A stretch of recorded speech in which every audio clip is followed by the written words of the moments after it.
We have only learned the names of Arabic letters until now.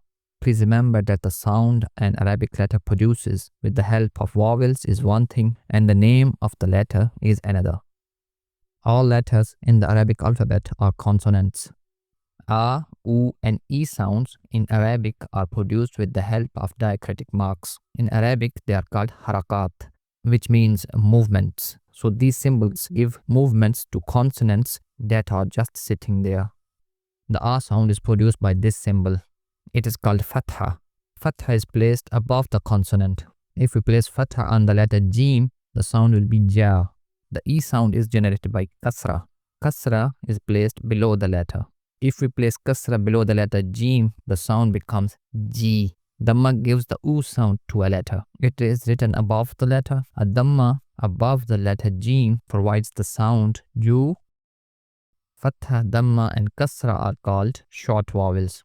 Arabic long vowels stretch the sounds of short vowels. They are like double vowels in English.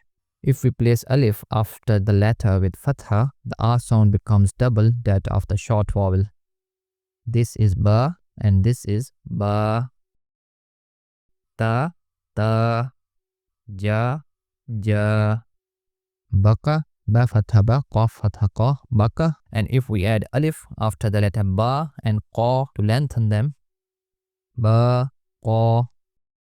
E sound is lengthened by adding the letter Ya to the Kasrah symbol. B, B. T, T. G, G. The letter Vaw is added to the letter with Ḍammah sign to elongate the U sound. Bu, Bu.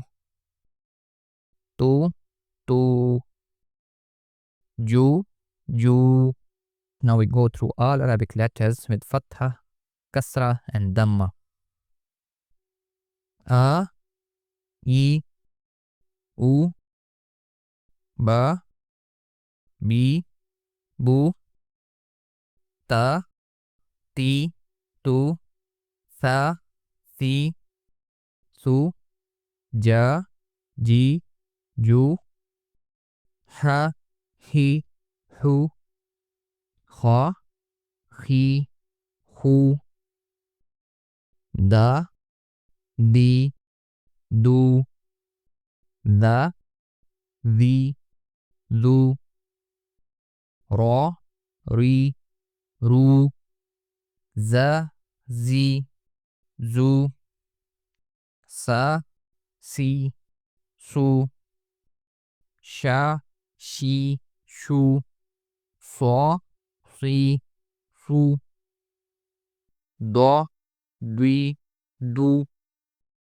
Ta, Ti, Tu, Za, Zi, Zu, A, I, U, Ra, Ri, Ru, Fa, Fi, Fu, Qua, Pi, Ku, Ka, Ki, Ku, La, Li, Lu, Ma, Mi, Mu, Na, Ni, Nu, Ha, Hi, Hu, Wa, Wi, Wu, Ya, Yi, Yu, A, I, U.